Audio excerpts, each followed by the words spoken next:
Сайн байцгаана уу? Од өндөр суугаас та бүхнийхээ амрыг ярим мэдчилж байна. Дэлхийн суутнууд нэвтрүүлэг эхэлж байна. За өнөөдрийн сэдэв бол буддагийн амьдрал, буддизм ба квант физик гэсэн маш сонирхолтой сэдвээр ярилцах гэж байна. За нэвтрүүлгийн хамтран ажиллагчаар ирээдүг өнгөлний Skytel компани болон үрждэг сар хариултаа хадгалын худалдаа хөгжлийн банк хамтран ажиллаж байна. За энэхүү нэвтрүүлэг маань NTV болон 83.3 107 гэсэн хост төлгөөнөөр та бүхэндээ хүрч байна.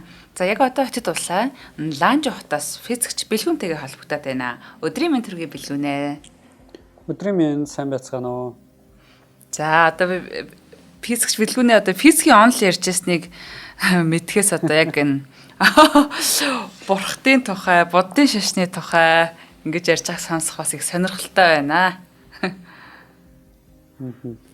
Өөч яг хөө би нэг уул нь бол багада буддизм дагуу дуртай байсан юм аа. Энд чинь тэгээ угаасаа бидрэг жоохон бах чи янз янзын Сиддхартагийн түүхтэй, Сиддхарта Шакьямунигийн түүх энэ төр гэл янз янзын зөндөө гардаг байсан ш. Зурагт мурагтаа. Тэгээ нэг Сиддхартагийн цадиг үлээ бүр ном байдаг штэ. Тэрийг бас уншижсэн. Тэгээ нэг юм кул ах санагдаад байдаг. Сиддхарта. Юм болох гэж хэлдэггүй шүү бэлгүүнэ. Бод болцсон тийм хүн санагддаг. Түүхэн ч гэсэн сонирхолтой санагддаг ус. Тэгээ их сонирхдаг байж байгаад яг нөгөө бүр илүү атеист болоод илүү шинжлэх ухааны болоод ирэнгүүт нэг тиймэрхүү юм сонирхоо болцсон. Гэтэ яг философи бол сонирхолтой салбар шүү дээ. Тийм болохоор ямар нэгэн шашин бол өөрийн гэсэн философитой байдаг. Тэр нь янз янзын байдлаар шинжлэх ухаантай ингээд холилдчих тий. Эсвэл ингээд давхцчих ч юм уу. Тиймэрхүү тохиолдлууд гардаг. Тэгээ яг үнэхээр тийм одоо ингээд жинхэнэ шинжлэх ухаанч үзэхдээ юу та юу гэж харах юм бол ихтэй тийм байдгүй. Энэ бол зарим талаар нэг бол шашны хүмүүсийн дэгсдүүлсэн юм, нэг бол өөр одоо аль нэг концепт бүрэн ойлгоогүй хүмүүсийн ингэж дутуугаар харсан юмуд байгаад байдаг байхгүй. Тэгэхээр өнөөдөр бол хоёул өмнөх дугаар дээр буддагийн чандар гэдэг магадгүй ингээд буддагийн чандрыг нас орсны дараа буддаг чандарлаад 8%-аад 8 өөр тийшээ авч явсан. Тэгээд магадгүй тэр 8 чандрыг өнөөдөр ингээд Евразийн 8 өөр твээс 8 өөр газраас олцсон байж магадгүй байна гэсэн зүйлийг ярьсан. Хамгийн сүүлд бол Хятадын Нанжин хотод нэг чандрын хэсэг нь оллоо гэсэн. Хамгийн анх бол 1878 онд Вильям Пепе гэдэг одоо сонирхогчийн архитектор гэх юм уу. Сонирхогчийн уран сайхан чигдэг шээ. Тийм хүн бол ингээд буддагийн чандрыг би хамгийн анх олчлоо гэдэг нэтхийн яг буддаг нас орсон газраас нь сүмийн малтлаг хийж яваад юм олчлоо гэж анх ярьсан. Тэгээ өнөөдөр бол яг энийг бүрэн батлаагүй байгаа. Гэхдээ ирээдүйд иймэрхүү судалгаа хийгдэж магадгүй гэсэн найдварууд байгаа. Үнэхээр энэ буддагийн чанар мөн үү? Тэгээ энэ маань өөрөө байгалийн шинжлэх ухаан бол одоо тэгээд физик, хим, биологийн шинжлэх ухаан дээр нэмэх нь археолог гэсэн янз янзын маш олон шинжлэх ухаанууд хавсарсан судалгаа болохоор айгүй сонирхолтой байгаа байхгүй. Энэ тухай базаж ярьсан. Тэгээд өнөөдөр юу ярих вэ гэсэн болохоор гээд үлдээсэн бэ гэхээр будда гэж ер нь яг хэн байсан бэ те будда гэж хүн яг яаж амьдрсан бэ гэдэг тухай ярилцъя гэсэн. Тэгээд цаг гарах юм бол хүмүүсийн андуураад байдаг буддизмын философик шинжлэх ухаантай хүмүүс андуураад байдаг те ялангуяа квант физиктэй андуураад байдаг. Тийм зүйлийн тухай ярих гэж ирсэн байгаа. За яг хоо эхлээд үгээс нь харах юм бол будда гэдэг чинь өөрөө бурхан гэсэн үг бол биш юм шиг байна. Энэ ингээд бид нар бурхан гэж орчуулсан. Гэхдээ буддын шашныг харах юм бол ялангуяа хоёулангийн ярьж байгаа нэг буддизм тий яг энэ Будда Сиддхарта гэдэг Будда Сиддхарта Шакьямуни гэдэг анх нөхөр анх 2500 жилийн өмнө бүтээсэн энэ шашныг харах юм бол эн чинь өөрөө айгүй атеист шашин. Яагаад тэгэхээр ямар нэгэн ертөнцийг үзэх үзэл ч юм уу ямар нэгэн одоо энэ тухайн шашныг одоо монотеист үгүй юу гэдээ харах юм бол тийм юм байхгүй тий энэ шашинд ямар нэгэн дээд тэнгэр, дээд бурхан гэдэг зүйл байдгүй тийм үү. Одоо ямарваа нэгэн юм онцгой хүч чадалтай тий супер ватер юм уу нэг тийм нөхөр байгаад ид шидж байхгүй. Тэгэл тийм юм байдгүй. Ямар нэгэн ид шид байдгүй. За яг орчин үед нөгөө энэ буддагийн юм хоёр салсан гэж өмнө ярьсан. Тэгээ хоёр салсан дотроо дахиад улаан юутай, шарын юутай гэдэг ингээд салсан. Тэгээ их хүлгэн баг хүлгэн янз янзаар ингээд олон урсгалууд бий болоо явсан баг. За ингэж урсгалууд бий болоо явж байхдаа мэдээж одоо гигантнүүд гэдэг ч юм уу бодистванууд тий мөн янз янзын чөтгөрүүд одоо чөтгөрч гэсэн өөрөө ясам дээр энэ дэлхийн ертөнцид бид нартай зүг амьдарч байгаа. Тэгээд тэр одоо үхэх төрөх дахин төрхийн зовлонт хүрднээс самсараагаас басл ингээ гарах гал явж байгаа амтан гэж байгаа байхгүй чаавас. Гэтэ яг чөтгөр бол арай илүү муу үлийг хийцэн учраас ингээ чөтгөрийн төрлийг болоод төрсэн байна гэд ийм маягаар ингээ баяжуулаад явсан байна. Магадгүй яг философийн түүхийн үүднээс нь харах юм бол буддаа одоо бод модны дор гэгэрлэг олсон тэгж яхад нь ингээ те хүсэл шунал одоо ингээд 3 чөтгөр ирсэн гэдэг. Гэтэл бол яг философийн үүднээс тэр бол чөтгөр биш хүн нөгөө нэг өөрийнхөө хүсэл шуналлуудыг анзаарч эхэлж जैन те. Би ер нь яагаад одоо гоё машин авах гээд идэв гэдэг чинь. Би ер нь яагаад ингээ гоё байр авах гээд идэв бол тэрийг анзаарч эхэлж байгаа философийн үүднээс бол ингээ гэгэрэл рүү очих нэг зам руу явж байна. Шашны үүднээс нь харахаар тэнцээ ингээд хүсэл шунал гих мэт шүү. Би нөгөө нэг үлцэн хоёрын нэрийг яг одоо орж ирдэг нь англиар орж монголоор орж ирдэг. Тэр хэд маань чөтгөрийн дүрээр ирээд тэгээ ингээ буддаг одоо хуурах гад хуураад энэ яг гэгэрсэн хүн мөн үгүй юу шалгаж яах гэж тэгэж ярьдаг те. Тэгэхээр яг аль нь ч үнэн байж магадгүй. Гэхдээ шинжлэх ухааны хүний өнцгөөс харах юм бол мэдээж тийч юм чөтгөр мотор гэдэг юм эд шидтэй юм байхгүй тийм үү. Байсан бол бид өнөөдөр үжээ олоод мэдчихвэсэн тэрийг. Тэр бол харин ч илүү магадгүй муу хүмүүс оцсон байж болно те. Буддаг шалгах гэж. Магадгүй буддаа өөрөө өөрийнх нь дотгошоо өнгөжсэн учраас өөрийнх нь тэр хүсэл шунлыг илүү ингэж өөрөөр хараад тэрнээсээ огоорч чадтыг тачаал те тачаалгаар огоорч чадсан байж магадгүй. Гэсэн байдлаар харах юм бол нэг өөр болж байгаа. Тэгэхээр энэ тэр бод мөрийн бод модны доор 36 наснда баха гэгэрсэн те 32-оос 36 наснда гэгэрсэн гэж энэ гэсэн энэ хүн одоо залуу биш үү те одоо бол ингээ бидний миний үеийн баг залуу байхгүй удаа баг миний насны дээр гэгэрсэн юм ааш сайн л байгаа юм те тийм сайн юм яана залуу маань өнөөдрийн энэ Григорийн тооллын лос өмнөх 5-аас 6 дугаар зуунд төрсөн. За ингэж төрөхдөө айгүй баян айлын айл төрсөн Шакья гэдэг овог байсан ба. Одоо монголчууд бол нөгөө дээр үед зүрхэн энтер гээл татар гээл ярьдаг штэ тий. Тэрнтэй адилхан овогд төрсөн. Тэр овогийн хааны хунтааж болж төрсөн. За буддаг төрөхөөс өмнө болсон янз янзын домог байдаг. За энэ домгуудыг бас өмнөө худлаа юу гэдгийг мэд хэцүү. Ягаад тэгэхээр буддаа гэдэг онцгой хүн төрлөө тэр онцгой хүнийг дараа нь онцгойгоор түүхийн бичгтээ бүх юмыг онцгойл болгодог л хэвгүй. Зүгээр бид нар ясамын дээр нууц тавьж байгаа харах юм бол бас тийм. Чингис хааныг нас барсны дараа нууц тавьж бичсэн. За Чингис хаан бол онцгой агуу хүн байсан. Тэрийг дараа нь хүүхдүүд болон түүхчдийн үгийн сонсож нууц тавьж бичсэн байна. Тэнгүүс нууц тавьчаа дээр юм Чингисийг шидсэн үлгэрлэг юмнууд маш их байдаг тий. Одоо мань нөхөр зүхтаж явж байгаа л нэг агууд очиод гарах гэсэн чинь ямар нэгэн байдлаар тэр агуугийнх нь хаалга нь ингээл том булч чулуугаар хаагдцсан тий. 3 ханчаал дахиад чинь нөгөөх нь байхгүй болсон. Гэх мэт одоо ингээд Чингисийг одоо энэ агуу хүн шүү гэдэг юм тэнцээ өрөлтүүдийг тавьж эхэлж байгаа байхгүй шатраар бол тий. Тэрнтэй адилхан буддад ч гэсэн тийм домгууд юм. Буддаг төрхөөс өмнө эхнэр нь одоо тий нөгөө нэг ээж нь буддагийн ээж гэсэн амар юм заан зүтлээ. Тэр заан нь юм 6 соёотой заан зүтэлсэн гэж байна. Тэр нь өөрөө ерөөсөө л миний хүү онцгой байхын бэлэгдэл юм байна гэсэн юм мессеж байсан гэсэн юм таамаг байдаг. Нөгөө талаас эхнэр нь жимэрсэн болцсон тий буддаг ингээд төрхийг хүлээгээ байжсэн чинь нэг даяанч тааралдаад тэгээ ингээд эхнэрийг харсан шууд ойлгосон байна. Тий ингээд тэр хоёр тэр очиод хоёрын хүү ерөөсөө хунтааж болохгүй.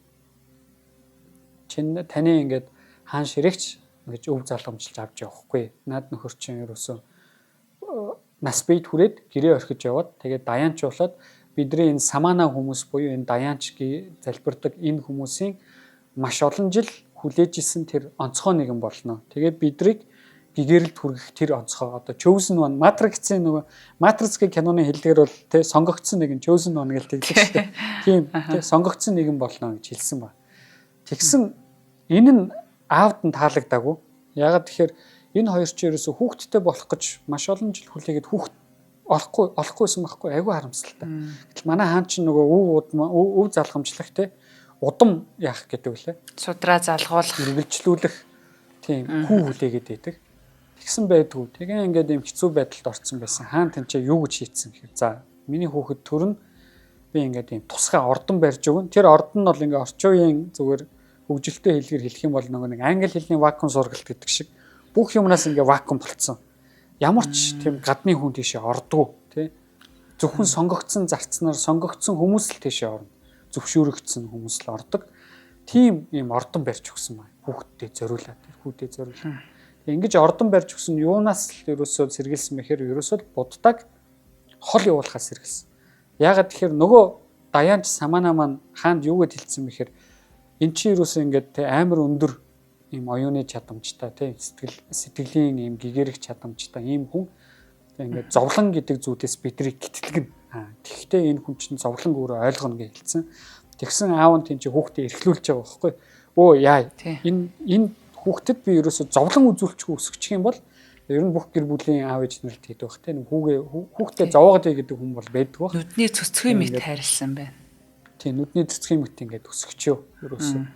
Тэгэхэд энэ хүүхэд зовлон мэдхгүй юм чинь гэрээсээ явахгүй юм чинь хаан ширээг мань аваад цаашаа амьдрах юм байна гэж бодсон байна.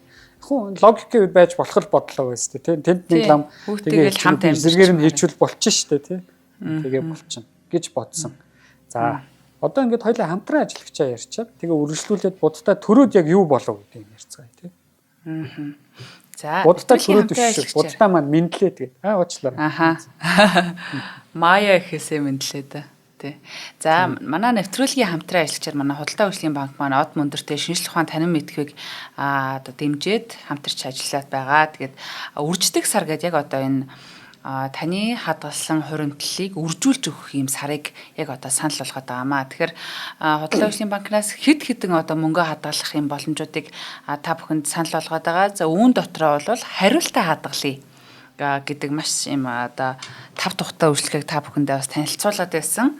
За тэгэхээр хариултаа хадгалъя гэдэг үйлчлэгийг та бүхэн онлайнаар авах боломжтой болсон. За онлайнаар аваад за үүн дотроо одоо өөрийнхөө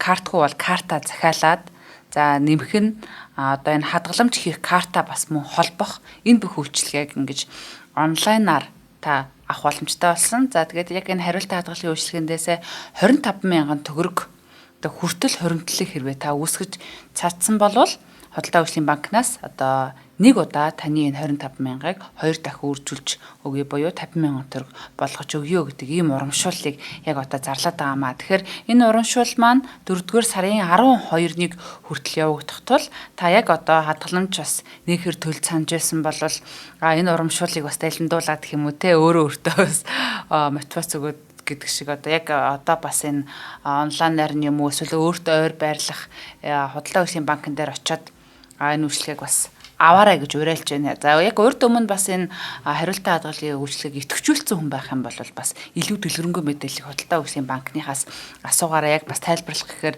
Худалдаа хөгжлийн банкны тейлер шиг болох гээд бас цаг орох гэдэг шиг байна тийм ээ. За тэгээд ямар ч байсан маш гоё үйлчлэгээ байгаа. Одоо аливаа нэг зүйлд гоё ингээ савыг бэлдээд өгнө гэдэг бол одоо хамгийн бас чухал нэг хэсэг нь байдаг. Тэгэхээр энэ хариултаа хадгалгын үйлчлэгийг та бүхэн 4-р сарын 12-наас өмнө аваад одоо энэ гоё үржих сард нь хамрагдаарай. Илүү дэлгэрэнгүй мэдээллийг 1819-77 гэсэн Худалдаа хөгжлийн банкны лавлах утас болон за сайтаас нь дэлгэрэнгүй мэдээллийг аваарай. www.tdbm.mn гэсэн юм хаяг байгаа. За тэгээд Худалдаа хөгжлийн хамт олондоо шинжлэх ухааны танин мэдхүйг дэмжиж хамтарч ажиллаж байгаад нь маш их баярлалаа. Баярлалаа. Одоо энэ уул нь нөгөө хариултаа хадгалъя тэгээ ингээ бутархаа мөнгөө хадгалъя гэдэг байгаа шүү дээ. Тэрийг нь өмнөөс нь хийгээд өгье гэдэг. Тэрийг харах юм бол нэг бодлоо айгу буддист байдлаар мөнгө хадгалах арга байна. Яг тэгэхээр бид нар ингээд ихэвчлэн нөгөө мөнгө хадгалахдаа шунал хүсэл гэдэг хоёр юмнаас болж мөнгө хадгалж байна тий. Тэгээ ингээд тэгэхээр дандаа хүсэл төрлөө тэгээ шунал гарч ирлээ. Тэгэнгүүт би ингээд сарын цалингаасаа нэг тэдэн 1000 төгрөгийг тэдэн 100,000 төгрөгийг яг тийш ингээд зориудхийн тийм. Тэгэнгүүт миний шунал яаж яах вэ? Тэр ирээдүйд ингээд их болох хэвээр тий. Тэгээ нэг юу авдаг чинь шинэ гоё ноутбук авдаг чинь утас авдаг ч юм уу тий. Тэгээ ингээд нэг юм хүсэл шунал ингээд яваад байдаг. Тэгэнгүүт хариулт гэдэг чинь болохоор ингээд миний яг тэр хүсэж шунж байгаа юм биш шүү дээ. Би юм авлаа буцаа дандаа нэг тодорхой мөнгө ирлээ. Тэрийг хадгалчихна гэдэг чинь би амар юм руу ингээд шунж хүсээгөө хадгалж байгаа. Тэр айгу буддист байдлаар мөнгө хадгалж болж байгаа байхгүй тийм чи. За тэгээд өмнөх буддагийн ярилцлагаа оръё. Буддаа маань ингээд хорвоод мэндэлж байгаа тийм үү? Ингээд төрсөн. Тэрэн дээр бас ингээд янз янзын домог гэдэг. Юу вэ гэхээр ингээд төрхтэй айгу гоё авраатай нэг аавра гэдэг юм гэрлэн бүрхүүлгээ нэг юм яриад байдаг шүү дээ хүмүүс. Тийм ингээд гэрлэлт юм төрж исэн гэдэг. Тэр одоо яг хуу мэдээж гэхдээ тэгж удаан хүлээсэн хүүхэд бол хүн болгонд л гоё гэрэлтэж байгаа харагддаг. Чи ингээд тийм миний хүүхэд ч гэсэн гэрэлтжсэн тийм. Тийм чин ээжтэй хөрхэн харагддггүй одоо үр төлөв гэж юу хүүхэд гэж юу тийм. Тэгээд аав ээжтэй шүү дээ. Тэгээ ингээд тэгж тийм домог байдаг. Нөгөө бас нэг домог нь юу гэхээр ингээд буддаг төрөхөд тухайн орчмын нутаг дэвсгэр нь ингээд амар гоё цэцгнүүд нөгөө лотос цэцэг гэдэг шүү дээ. Тэр цэцгнүүд ингээд дэлбэлсэн юм байна л да. Тэр нь ингээд айгу энэ хорвоод энэ самсараад те айгу чухал хүн ингээд мэндэллээ гэдэгт ингэж бэлгшээж тэр цэцгнүүд хүртэл тэнцээ ингээд хүндлэл үзүүлж ингэж исэн гэдэг. Тийм ингээд янз янзын домог байдаг байгаа. Яг түүхийн зарим баримтыг харахаар магадгүй хүндрэлтэй төрөлт байсан байж магадгүй гэсэн баримтаас байдаг юм бэлээ. Тэгээ нөгөө намайг чи их сурвалжаа хаанаас авсан гэдэг хүмүүс би шууд яасан нөгөө англи их сурвалжууд авсан. Буддагийн тухай бүр ингээд буддагийн амьдрал, буддагийн origin гэдэг Оксфордоос гаргасан бүр юм монограм юу байгаа. Номнууд байгаа. Ямар гоё. Миний их сурвалжийг асуумаар бол тэр номыг уншаарай гэж хэлье. Тэгээд тэр номнуудыг харж хэрэгтэй. Дээрэс нь одоо зүгээр уран зохиол байдлаар буддагийн түүхүүдийг бичсэн номнууд ч байна. Одоо Херман Хесseгийн жишээ Сиддхарта гэдэг богинохон 150 хуудастай ном байдаг жижигхэн. Яг буддизмын тухай орчин үеийн өнцгөр харъя гэх юм бол тэрийг л уншиж байгаа хэрэгтэй. Тэр бол уран зохиолын хэлээр бичигдсэн учраас айгүй гоё ном байдаг байхгүй. Би тэг нэг 2-3 жилдээ зүгээр хаяа нэг хардیں۔ Тэр номыг. Тэгэхээр ингээд янз янзаар тэр ингээд нөгөө би ямар амьдрал туулсан, ямар өнцөг, ямар туршлага, хөрөнгөлөөсөө шилтгаалаад тэр номны зарим хэсгүүд нь өөр харагдаад идэг юм. Одоо онцгой номнуудын нэг. Тэгэхээр тэрийг бас манай сонсогч нар сонирхох юм бол тэр номыг уншиж болно. Интернетд бол үнэгүй байдаг. 100 жилийн өмнө бичигдсэн ном. Нэг интернетээс үнэгүй татчих аваа уншиж болно тэр номыг. Аха. Одоо бид нар чинь нөгөө нэг буддаа гэхэр л одоо юу гэдгийг цэцэг дэлгэрсэн байдгийм үү, гэрэл цацарсан гээл одоо нэг учир битүүлэг те яагаад гэдэг асуултанд ингэж хариулагдахааргүй одоо иймэрхүү зүйлүүдийг ингэж ярьдаг. Гэхдээ эн чинь хүн л байсан тийм үү? Хүн л байсан. Чингис хаан ч гэсэн хүн байсан. Яг ямар учиртай юм бэ гэдгийг одоо нөгөө нэг rational-аар гэдгүү те ингэж яг ингэж ярилцаж ойлгохын төлөө бас энэ ярилцлагыг хийж байгаа. Одоо жишээлбэл тэр цагаан сарын бас хэдний өдөр золохгүй гэл нэг лам хүн хилдэг. Тэгэл ямар учиртай гэм яагаад гэвэл угаасаа тийм ч байд юм уу те нэг иймэрхүү юм бүрхэг хариулт ирдэг. Тэгэхээр өнөөдрийн яриаг бол нэг буддааг дахиж үтэх гээд байгаа да бас биш. Энийг зүгээр ойлгох гэж те ямар мэдээлэл үлдсэн байдгийг, ямар домог үлдсэн байдгийг тэрийг л одоо яг мэдэх гээд байгаа гэж бодоод байгаа. Би бас сая нөгөө нэг манай хүүхэд ч гэсэн гэрэлцэн гэдэг дээрээс ингээд өөрийнхөө үгэн дээрээс жоох айчлаа л та хүмүүсээс бас их сөрөг сэтгэл ирэх магадaltaй. Гэхдээ яг ингэж яг зүгээр юм гоё рационалаар ингэж ярих гээд байгаа гэдгийг маань та бүхэн бас ойлгоорой. Шинжлэх ухааны танин мэдхийн сувг шүүдээ гэж. Тий, тэгээд бас яг нөгөө муулахаагүй амар ингэж өгөөсөх гэвүү те. Тэрийг зүгээр үлээж явах хэрэгтэй. Тэглэх байх. За ингээд буддаа маань төрсөн яг түрүүн хальт дурдсан хүндрэлтэй төрөл байсан байж магадгүй. Энэ нь яг тийм түүхийн баримт биш зүгээр яг зарим тэр монограм бичгүүд дээр харахаар ийм байсан байх магадлал байна л гэдэг юм ярьж байгаа хөөх. Жишээ нь Чингис хаан нүж атгаж төрсөн гэдэг шүү дээ. Гэтэл гидсэнд байгаа хүүхэдийн гар атгадаг булчин ажиллахгүй хөөх. Чин тэр булчингууд ажиллаж эхлэегүй ба. Тэгэхээр юм атгаж төрнө гэдэг чинь бас нэг юм төрөлтийн онцгой юм тохиолдол болж хувирж байгаа байхгүй тий. Тэгэхээр ийм тийм байдлаар логикоор шалгаж үзсэн байсан гэсэн. Тэгээ энэ дээр бас нэг юм Чингис хаантай бүр юм гоё нэг логик байдаг нь юу гэхээр үнэндээ 8 шарга морь байгаагүй 9 шарга морь байсан. Яасан гэсэн чинь нэг шарга морийг Чингис өөрөө унж явж исэн байхгүй юу гэдэг. Тиймэрхүү юм логик гаргалгаануудтай адилхан ийм одоо гаргалгаануудыг судлаач нар хийдэг байсан. Энийг бол одоохондоо ингээ бүрэн батлаагүй. За ингэж ярьдаг. Тэгээ ингээ буддаа гэдэг хүүхэд маань төрлөө. Тэр гэр бүлд бол угаасаа буддаа бол хайр аз жаргалыг авчирсан. Хаан хатан хоёр маань харин буддааг ерөөсөө бүх хорвоо ертөнцийн нүгэлт зовлон хэцүү бүхнээс тусгаарлаад вакуумжуулаад тэгээ ингээд тэр ордон руу ордог хүмүүсийг бүр ингээд хитрхи хөгшүүн оруулдаг байсан гэж. Хитрхи өвчтөө хүн оруулдаг.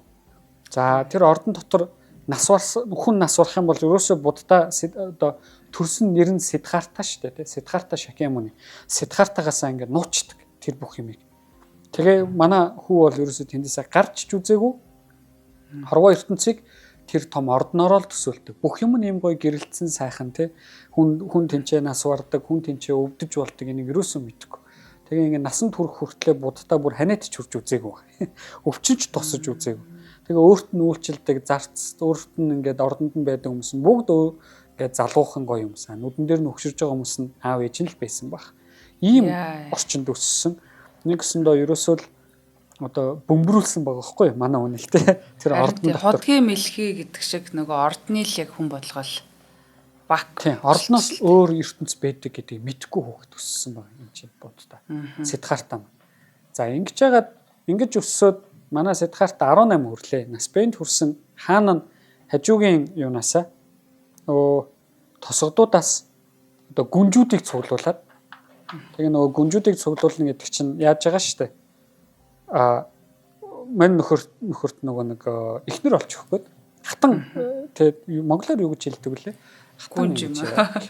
Эхнэр барьж өгөх нь цаашаа тийм эхнэр аваал гэргээ гоё хэлээд байдаг шүү дээ. Яа сүүлэн гэдэг л их гоё үг юм да. Заавчлаараа марчлаа манайхан.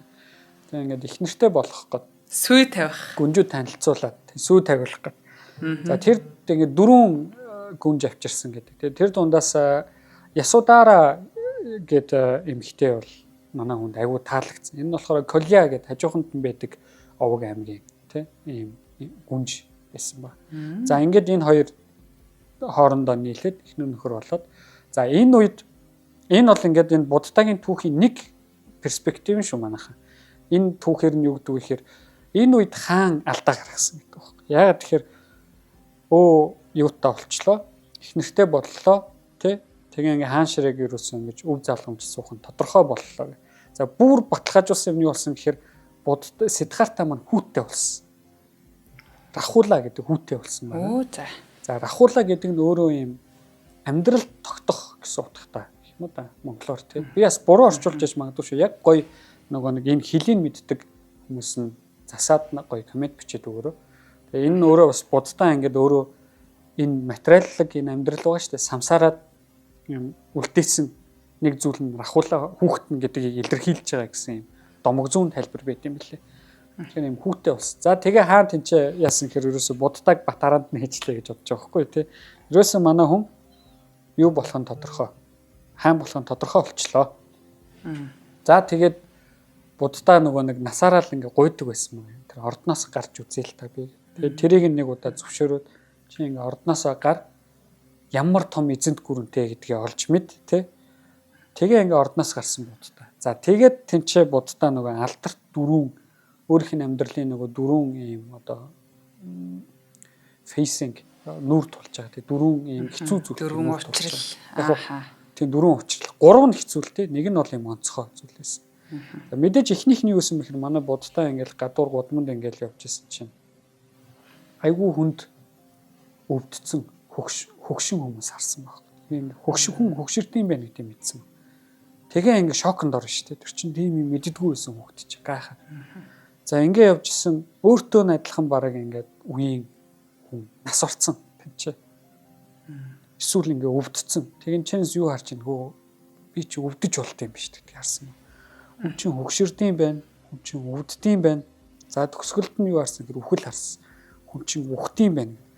Тэгээ ингээ ордноос нь гадаа байгаа бүх хүмүүс ерөөсөө энэ гурван зүйлдэл зовж шаналж амьдэрдэг тийм. Энэ гурван зүйлдэл банк тохиолддог ус. Өвддөг, хөгшөрдөг, үхдэг гэсэн. Эн чинь ерөөсөө энэ бүх зовлон юм биш. Эн чинь зовлон юм биш. Сафринг юм биш.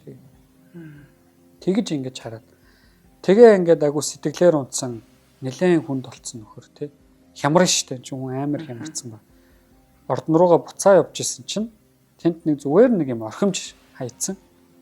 Саманаа уухгүй нэг орхимж хайчин нэг хөгшин агуу буурал толготой үс сахлан ингээд цагаарцсан нөхөр голын эрэг дагаад нэг жижигхэн нэг юм ган жижигхэн хайганд хоол идээд явж яхад нь таарлцсан.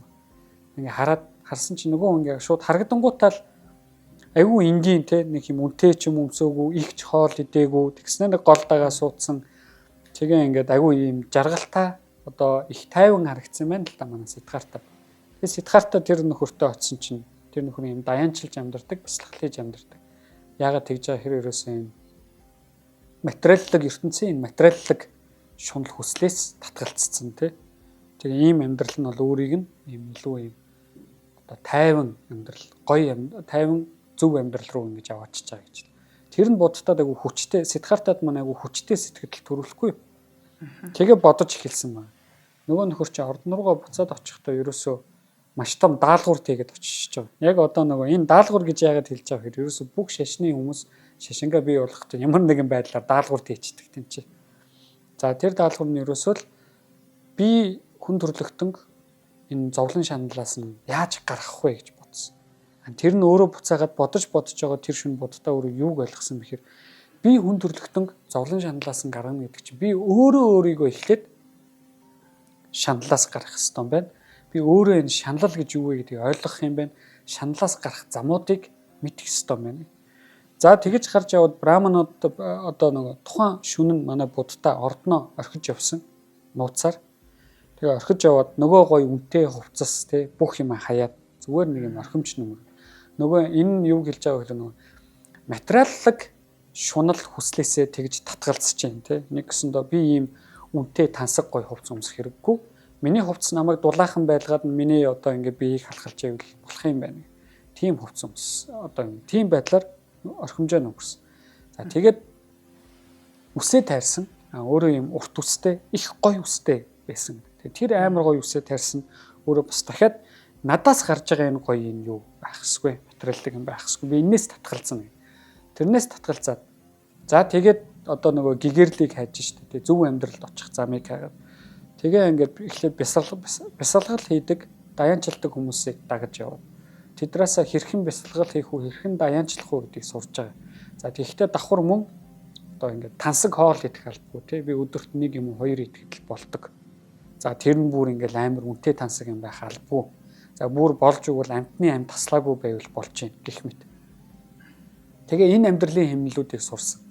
За ингэж явж байгаа самана хүмүүс дээр очиж жинхэнэ одоо ууланд сууж бясалгах гэдэг штэ. Самананууд маань бол тэгдэг.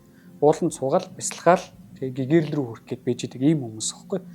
Тийшээ очиж сурсан. Тэгээд 6 жил бясалгасан гэж. Ингэхдээ буддаа юм идээгүй те хоол идэхээ бодж эхэлсэн. Өдөрт ерөөсөө нэг юм жижигхэн усал уудаг. Тэгээ нэг юм одоо ургамлын үүрч юм уу нэг юм те жижигхэн мэдээлэл болдог. Ийм байдлаар бясалгаж эхэлсэн. Энэ бол ерөөсөө маш юм экстрим нөхцөл рүү орж штэ те бясалгалын.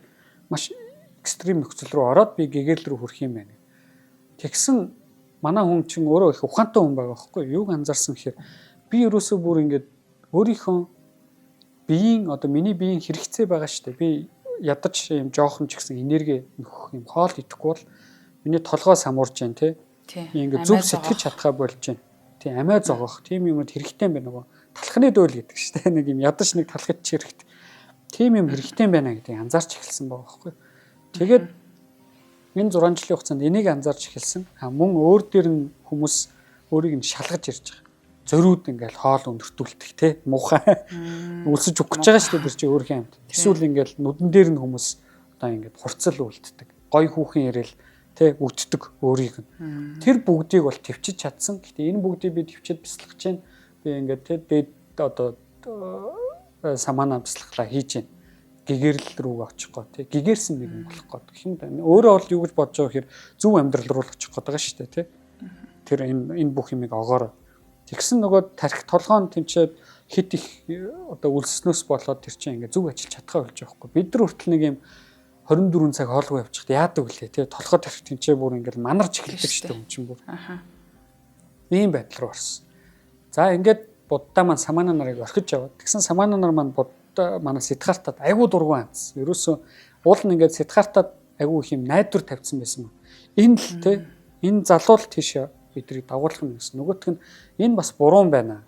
Энэ болохгүй байна гэдэг. Яагаад гэж асуусан чинь гэгээ одоо энэ зам руу зөв зам руу явхад бид нар хит нэг талыг барьж болохгүй юм байна. Буюу экстрим нэг талыг хийж болохгүй юм байна. Хит хүн алаад ингээд тулгаад зэлгээ хийгээ яваад иж болохгүй. Дээрэс нь хит бүр ингээд хоол идэхгүй ингээд те бүр ингээд хит яг энэ эсрэг экстрим руу очиж болохгүй юм байна.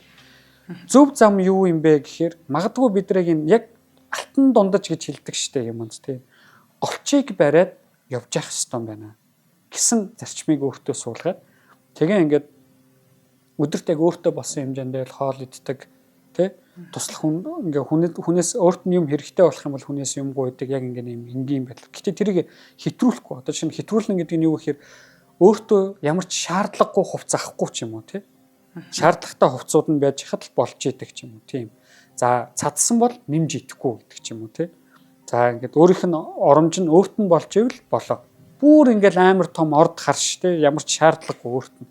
Тэр зүйлүүдийг би хийх хэрэггүй мэн гэсэн. Ийм байдлаар явж байгаа. Түүнээс биш бүр ингээл хаяал гэрд суугаал те нэг юм лаглаг хүмүүс үүдэг штэ нэг юм тэрнээс нэг хэдэн жилийн өмнө нөгөө нэг лам байсан штэ нэг газар очиод хэдэн жил бясалгалаач гэх шиг те нэг сонин юм яриад тийм экстрим рүү очихгүй байхгүй тэгж яваагүй яг ингээд түүхийг харах юм бол тэгснэ нөгөө лам нь тэгж бясалгаснаа нэг юм үн чулууны дэлгүүр нээж мэдчихдэг те нэг экстремээс нөгөө экстрим рүү явж байгаа байхгүй тэр бол буддаа маань бол тэгээгүй за энэгээр тэр ламыг би шоодлоогүй шүү зүгээр л нөгөө нэг жишээ аваад ярьчлаа. За ингээд экстрем руу орж болохгүй мэн. За ингээд суралцаад явж байгаа алтан дундчийг барь. Тэгэж явж исэн чинь буддагийн одоо ингээд манай буддаа 30 гарцсан явж байгаа. Амар гоё ийм агуу гоё мод харагдаж байна. Агуу гоё ийм өргөн одоо тий мөчөртөө салаата агуу гоё мод. За өнөөдөр бол тэр модыг бод мод гэж нэрлэдэг.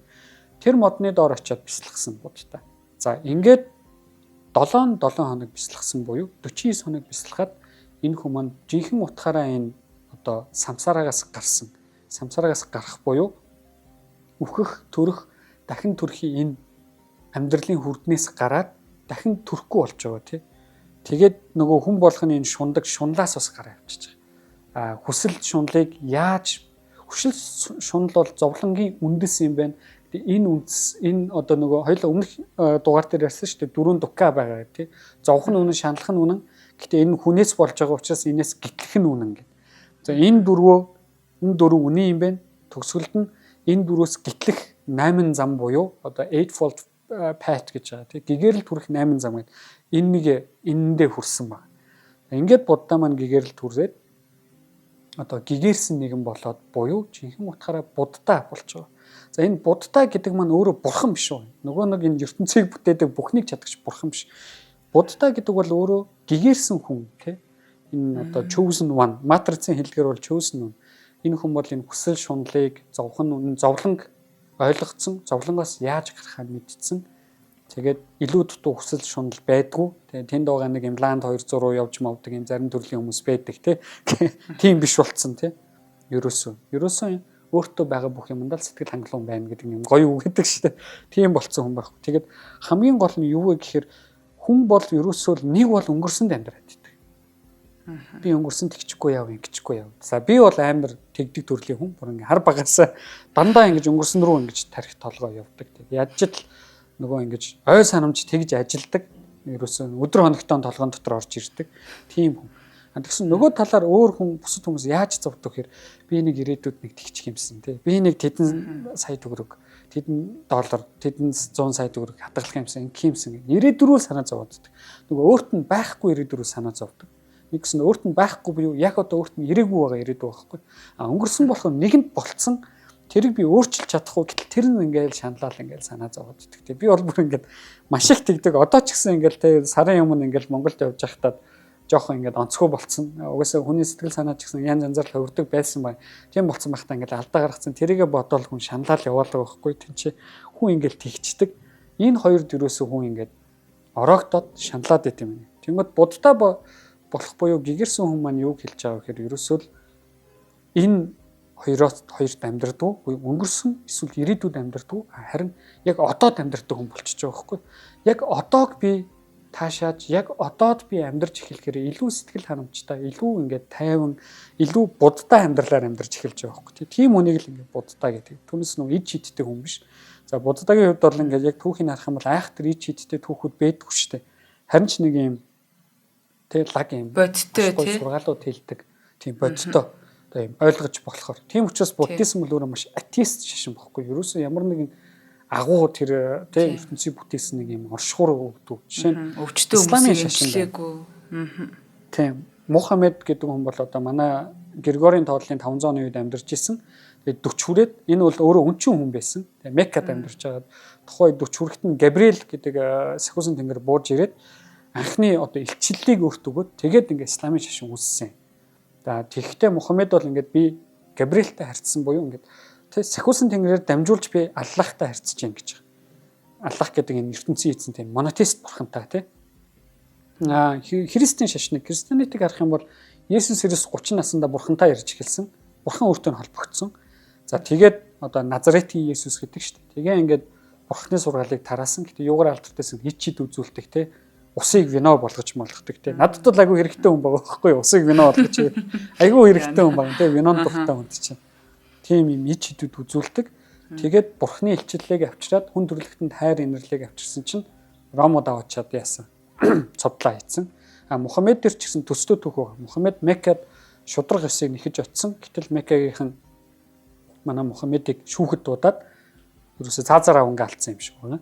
Тэгэнгүүт нь Мединаар одоогийн Хижра руу 622 он нүгээд энэ бол ерөөсө энэ одоо Кураны эхлэл гэж түүхчид үздэг ийм байгаа. Манай Будтай болохоор харин 40 хүрэхээс өмнөх нь гэгэрэл түрээд тэгээд өөрийнх нь сургаалыг тарааж явж гэлцсэн. Энэгээр би Будтай исламаас илүү эсвэл ислам нь Буддагаас илүү гэж байгаа биш зүгээр. Энэ бол түүхүүд ингэж өрнсөн байна гэдэг юм харьцангуй харьцуулалт байна тий. Тэр нь гэхдээ сайн муу дээр доор гэдэг харьцуулалт биш байхгүй юм ялгаанууд энэ чинь харагдаж байгаа. Тий зүгээр л тийм байсан гэж. Тий Будтай маань ингэж сургаал түгэж эхэлсэн. Мэдээж энэ сургаал нь маш одоо ингэж хүчтэй байсан учраас маш олон дагагч нартай болсон сангианууд буюу өнөөдөр бид нар ламнар гэж хэлдэг тий. Тэгээ энэ ламнар маань өөрөө Будтай ямар нэг юм юу тавьж байгаа. Хязгаар тавьж байгаа. Заавал эрэхтэй бай гэдэг ч юм уу тий. Заавал эмхтэй бай, заавал баян бай, заавал ядуу бай, заавал очиж орхимч нүмер гэдэг ийм юм тавьж байгаагүй. Зүгээр л миний сургаалыг сонсоод миний амьдралын хэмнэлээр амьдарч болно. Хамгийн гол нь бид нар дунджийг барих хэрэгтэй тий. Хит шундал руугаа орж болохгүй, хит бас ингээ хоосон руу орж болохгүй. Ийм юм тавьдаг гэсэн. За энэ дээр миний нэг айгүй дуртай түүх үйтэй Будтагийн. Тэр нь болохоор алуурчин Ангулимала Буддагийн юу болсон гэдэг багхгүй. Дагагч болсон гэдэг. За Ангулимала гэдэг нь болохоор уул нь бол ийм мерчант буюу худалдаачин хүн байсан. Тэгээ их ухаалаг хүн байсан. Тэгээ ер нь ийм энэрэнгүй зөөлөн хүн байгаад. Тэгээд ер нь би ингээд гэгэрэлд яаж хүрэх вэ гэж санаан зовдөг, боддог хүн байсан баг. Тэгээ манай хүн тийшээ гэгэрэлд хүрэхдээ нэг ийм ламтаа очиод гэсэн. Нөгөө лам нь ловер чинь таарчихгүй. Ангуламаг юу гэж тархийг угаасан бэхээр ерөөсөө чи мянган хүн цааш нь харуулъя. Мянган хүн цааш нь харуулад хурууг нь хадгалаад ингээд мянган хүнээ алчих юм бол чи гэгэрэл рүү маш хурдан хурж болно гэж байгаа байхгүй. Энэ нөгөө нэг гэгэрэл рүү нөгөө самана нарын ингээд залбирал хитрхи сайн зүйлийг хийдэг яг экстрим нь аваад алж тал тий хэрцгий. Тэгээ манай хүн Ангулимала маань 998 хүн алдсан. Бүр ингээ алдартай бүр юм зартаа алуурчин бүр ингээд араатан байгаа байхгүй тэнцээ бүр хүмүүс зүхтдаг энэ үнээс. Тэгээ яг ингээ хоёр амь үлдсэн. Хоёр амь үлдэнгүүт манай хүн нэг сумаар хоёр тулаа буудах гад юу дүүлүүлсэн хэр жирэмсэн хүн орооч гэж утсан баг. Тэгээд жирэмсэн хүн орооч гэд төлөвлөсөн бүр.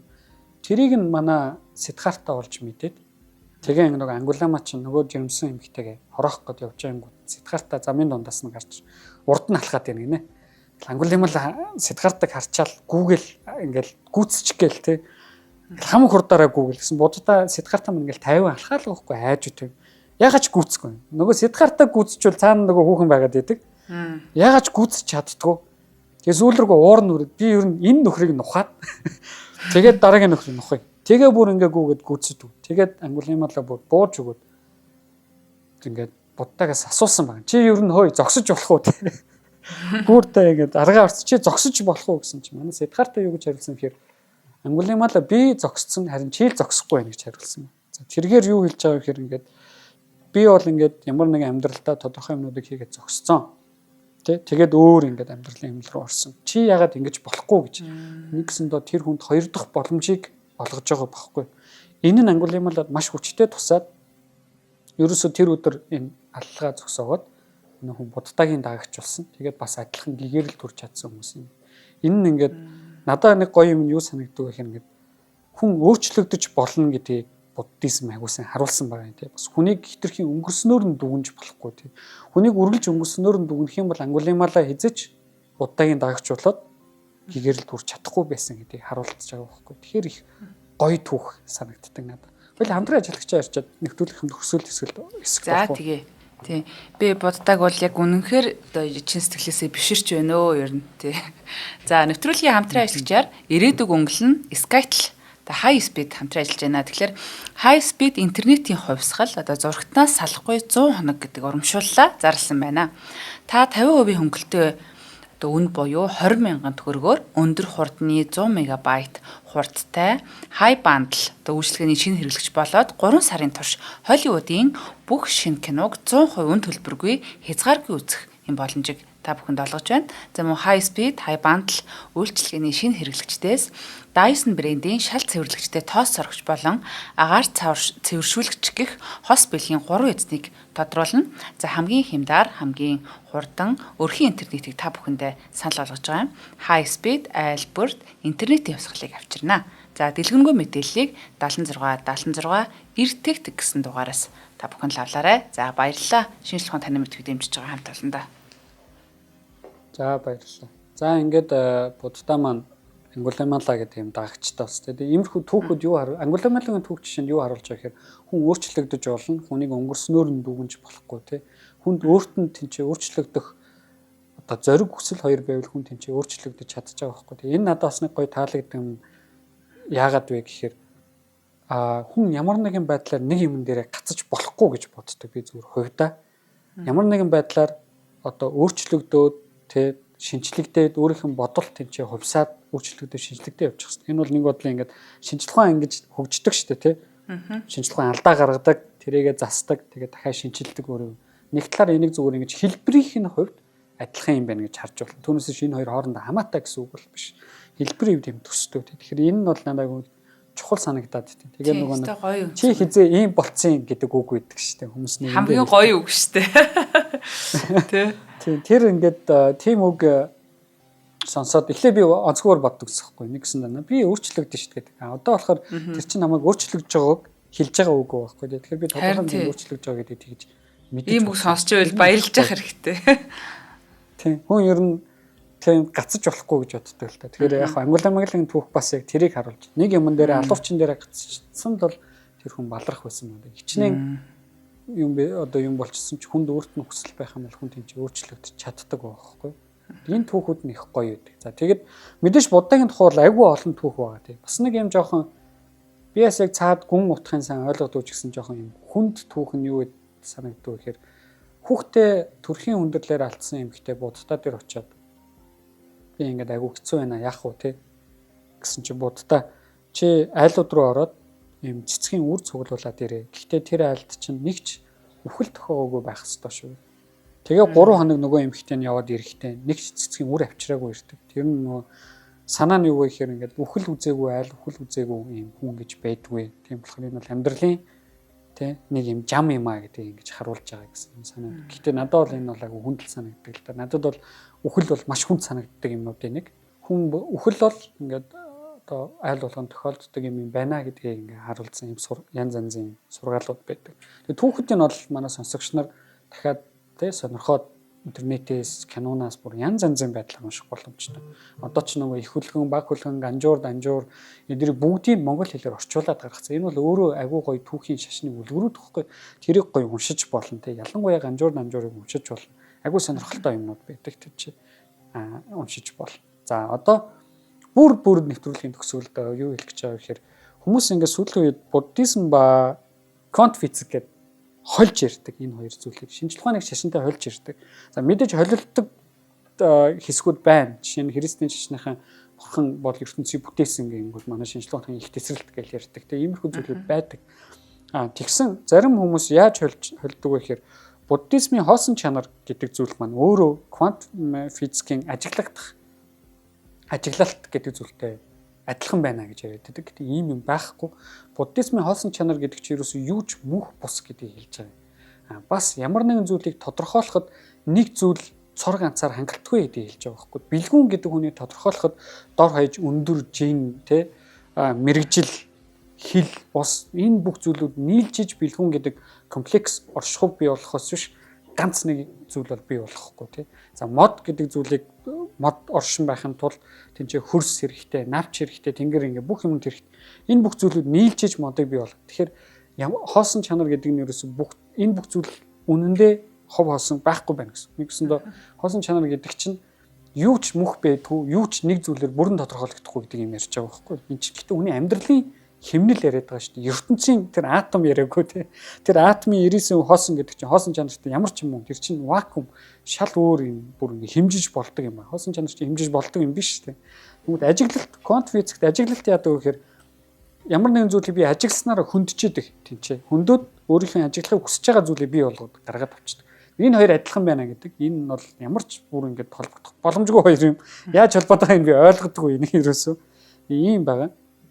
Тэгсэн нөгөө буддизмнаас ингээд ертөнцийн бүх зүйл хоорондоо харилцаа уялдаа холбоотой гэдэг шүү дээ. Жишээ нь ингээд те мод ургаснараа агаарыг ингээд цэвэршүүлнэ, энэ агаарыг би амьсгална гэх юм харилцаа холбоотой. Наа чин квант сүлэлдэн буюу entanglement шүү дээ гэдэг. Гэтэл үгүй. Энэ бол ерөөсөө зүгээр маш буруу энийг ингэж холбосон ямар ч эрдэм шинжилгээний ажил байхгүй.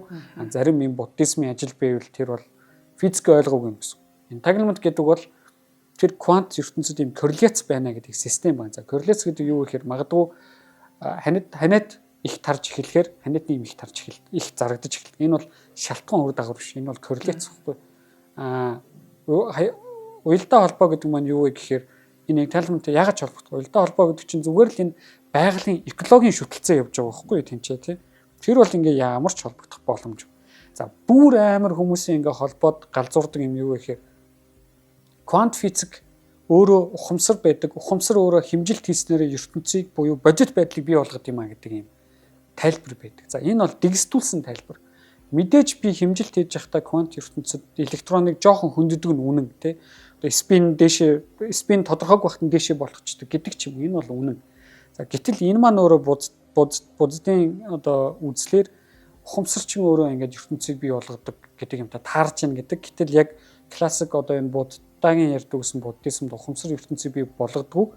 Ухамсар чинь өөрөө ертөнцийг ажигладаг багаж өгөхгүй. Тэгээд ухамсар өөрөө тодорхой юм шатуудыг даваад гэгэрэл төрдөг. Тэг чинь нэг нь физик систем ярьж байна. Бидний бүтээсэн атомуудыг ярьж байгаа. Нэг нь миний тарих гэдэг систем өөрөө энэ хүний амьдралыг ажиглаад юу болж гинэ гэдэг ярьж байгаа. Энэ хоёр одоо яаж холбогдоод байгааг мэдэхгүй. Нэг холбогддог байх юм бол яах ёстой вэ гэхээр ямар нэгэн таамаг төвшүүлж явах ёстой ч ерөөсөн. Тэгэнгүүт бүр одоо ингээд үгсгээд эхлэнгүүт төгсгөлд нь юу гэдэг вэ гэхээр энэ хоёр чи эцсийн цорын ганц үнэнгэл хайж байгаа гэдэг юм ярьдаг. Гэтэл үгүй квант физик бол өнөөдөр бидэрт байгаа хамгийн сайн онол. Буддизм бол үнэн хайж байгаа. Гэхдээ тэр үнэн хүрхийн тулд ямар замтай ямар аргуудыг би хийх вэ гэдгийг мэддэг зүйл. Квант физик бол квант физикийн дараа ямар физик байхыг бид өнөөдөр тодорхой хэмжээнд сайн мэдэхгүй. Квант гравитацийн онол гэж байх ёстойг мэднэ. Гэтэ энэ маань ямар онол вэ гэдгийг бид мэдэхгүй. Тэгэхээр энэ чинь хоёр өөр зүйл байхгүй. Нэг нь ерөөсөө ертөнц яаж үүссэн юм бэ? Бидний амьдраад байгаа ертөнц шинжлэх ухаанаар хайж байна. Нөгөөх нь би энэ дэлхий гэдэг амьдрал дээр хүний амьдралаар амьдарч байхдаа яаж амьдрах вэ гэдэг юм ярьж байна. Тийм ч хоорондоо ямар ч хамааралгүй шүү дээ, тийм. Нэгсэндээ ингэж хооронд нь хамаарал үүсгээд байгаа хүмүүс юу хэлж байна? Ямар юмтай адилхан байна вэ гэхээр тэмээ ямаа дөрөв хөлтөө, машин дөрөв дугуйтай юм чинь энэ гурав яаж хийж байгаа л ямар нэгэн тийм юмар холбогдчихл таараа гэдэг ийм юм. Гэтэл үгүй шүү дээ. Нэг нь амьтай, нэг нь амьгүй. Тэмээ ямаа чинь дотроо бүр хоёр өөр төрлийн амьтан тийм ийм юмыг ингэж холбож багцлаад байна гэсэн. Тэгэхээр энд бас нэг чухал юм юу хэлэх ёстой вэ гэхээр ямар нэгэн байдлаар шашны ийм зүйлүүд хоорондоо шинжилгээтэй адилхан харагдаж болно. Хэлбэрийн хувьд адилхан харагдана. Тэмээ ямаа хоёр хэлбэрийн хувьд дөрөв хөлтөө. Гэхдээ эн чинь шал өөр төрлийн амьтад шүү дээ. Бог бод мал гэдгээс эхлүүлээл өндөр намаас эхлүүлээ өөр төрлийн амьтад болно. Гэтэ энэ маань шинжилгээтэй нарийн холбогдохын тулд юу хэрэгтэй гэдэг вэ гэхээр ерөөсөө онол хэрэгтэй. За онол өөрөө өмнө байгаа бүх онолуудыг өөртөө агуулсан байх хэрэгтэй. Урнаа битээ орол одоо 1000 дахин давтаж чинь тийм тайлбарлаж явах хэрэгтэй. За бас нэг чухал шин чанар нь таамаглал төвшүүлж явах хэрэгтэй. Үнэхээр буддизм чинь квант механиктай холбогдсон бол таамаглал төвшүүл. Тэ? Тэгээд наадах чи ажиглаад манай шинжилгээ ухааны гоё илүү гоё хөгжүүлэл тэ. Тэр шинжилгээ ухаан бол нээлттэй байгаа. Үнэхээр үний юм яриад таамаглал төвшүүлээд бодтой юм ярьж байвал хүлээж авах бэлэн байгаа. Ямар ч шашны зүйлүүд. Шашин бол барыг тийм биш үуч магадгүй те. Шинжилгээ ухаанаа жоохон хитрхи ингэж туухах гэдэг. Тэр бол онцгой систем. Ийм байх хэрэгтэй. Тэгэхээр өнөөдөр ямар ч шашны үзэл ямар нэгэн байдлаар туршилтаар батлагдах тийм юмыг ерөөсөд хамааглаагүй. Тэр бол боломжгүй. Хүмүүс философийн хувьд хооронд нь хольж ярьдаг. Гэтэл энэ чинь философийн хувьд шал өөр зүйл. Нэг нь байгалийн философи, нэг нь амьдрахуун философи. Энэ чинь хоёр өөр юм. Байгалийн философи байгаль гэж юу вэ гэдгийг асуув. Амьдрахуун философи яаж амьдрах вэ гэдэг юм асуув. Зөв амьдрал гэж юу вэ гэдэг юм асуув. Энийг бид нар гаднаасаа адилхан харагдлаа гэдээ хольж болохгүй. Юм гаднаасаа адилхан харагдаж болно. Жишээ нь entanglement-ийн одоо ингээд зураг гэж хэлж болно л доо тий. Хоёр бөөм entanglement оронгууд хоорондоо яаж мэдээлэл солилцдог байж магадгүй вэ гэсэн симуляц хийсэн бохгүй. Тэр нөгөө нэг бол энэ ян тий нөгөө хоёр загастай адилхан зураг гарцсан. Тэгэнгүүт шууд наа чинь энэ юм биш гэдэг. Үгүй наа чинь ерөөсөө л холбоогүй адилхан харагдж болно. Гэтэ яагаад адилхан харагдж байгаа гэхээр би одоо энэ гарын алхыг ингэж харуулж яхад нэг юм гарын алга харагдаж шít. Би нэг ингэ харчих юм бол өөр харагдаж шít тийм. Энтэй л адилхан. Хаанаас харж байгаа би өөрөө симуляц яаж хийж ямар параметр тавьж байгаас. Янз янз болол өөрчлөгддөг зүйл. Бид нар хамаагүй энийг ингэж хольж ярьж болохгүй. Тэ. Магадгүй ирээдүйд холигдож болно үүсэхгүй. Гэтэ өнөөдөртөө энэ бол шууд ингэж холигддог. Шууд ингэж хүмүүс дураараа ярьдаг зүйл биш байгаа. Тэгэхээр сонсогч нар маань ч гэсэн анхаарах хэрэгтэй юм юу гэхээр бид нар энэ хоёр зүйлийг хольж ярихын тулд аль нэгийг маш сайн мэддэг байх хэрэгтэй. За, буддизм болыг гэхдээ ядаж квант механикаа сайн мэддэг байх хэрэгтэй. За, квант механик төр шинжлэх ухааны гайхамшиг манах гэдэг янз янзын зөндөө олон дугаарууд байгаа тийм. Тэрийг сонсох хэрэгтэй наазах нь. Харин тийм иймэрхүү юмнууд ярьж байгаа хүмүүс нөгөө квантын тухай аач байхгүй хэрнээ ерөнхий нэг тим юм шиг байгаа ингээл гусаа ичтэй биш байгаа. Тэгээ ер нь зүгээр энэ гайхалтай хүний энэ сургаал би бол одоо хамгийн мундаг энэ бурхан гэгдээд байгаа хүмүүсийн хамгийн одоо даагдаг нь буддагийн одоо эдгээр сургаалуудад яагаад гэвэл маш юм бодтой байдаг учраас гэтэл одоо яг энэ Монголд байгаа энэ буддын шашинтай гэдэг хүмүүсийн хідэн тэр хүний сургаалыг одоо замлагч юм уу мэдэж яг түгээдэг вэ хідэн зүгээр нэрийг барьдаг вэ гэдэг энэ асуудлыг бас дахин бодмоор санагдлаа. За тэгээд бэлгүүндээ их баярлалаа. Нэвтрүүлгийн хамтран ажиллагчаар ирээдүг өнгөлний Scale компани болон үрждэг сар хариултаа хадгалын хутлаа үйлчилгээний банк байлаа. За нэвтрүүлэг маань NTV за мөн 83.3 107 гэсэн от мундрын хост төлгөөнөөр та бүхэндээ хүрлээ. Тэгээд дараагийнхаа дугаараар эргүү уулзъя. Хамтаас үзэх сонсогч за мөн бэлгүүндээ маш их баярлалаа. Баярлалаа, баярлалаа. Нэвтрүүлгийг хүлээн авсан Нарны аймгийн монголчуудаа баярлалаа. Од мөндөр суваг энэ мэтлэн танин мэдхүн мянган хөтөлбөрийг 2025 оны 7 сарын 1 хүртэл та бүхэнд хүргэх юм. Их хэлээрээ шинжлэх ухаан танин мэдхүг түгээхийн үйлсэд та нэгтгэх хүсвэл бидэнд танд өгөх боломжтой. Нэг нэвтрүүлгийг 100 төгрөгөөр буюу 1000 нэвтрүүлгийг 100 мянган төгрөгөөр үнэлээд та биднийг дэмжээрэй. Жилдээ ганцхан удаа 100 мянган төгрөгөөр дэмжснээр шинжлэх ухаан танин мэдхүг түгээх энэ үйл хэрэг таны оролцоотойгоор амжилттай үргэлжлэх юм а. Зандан хүү миний нэр дээрх голомт банкны данс байгаа.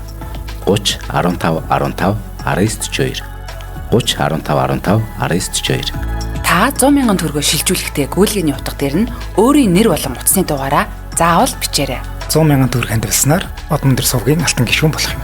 Шинжлэх ухаан танин мэдхүй Монголд ялах болтугай.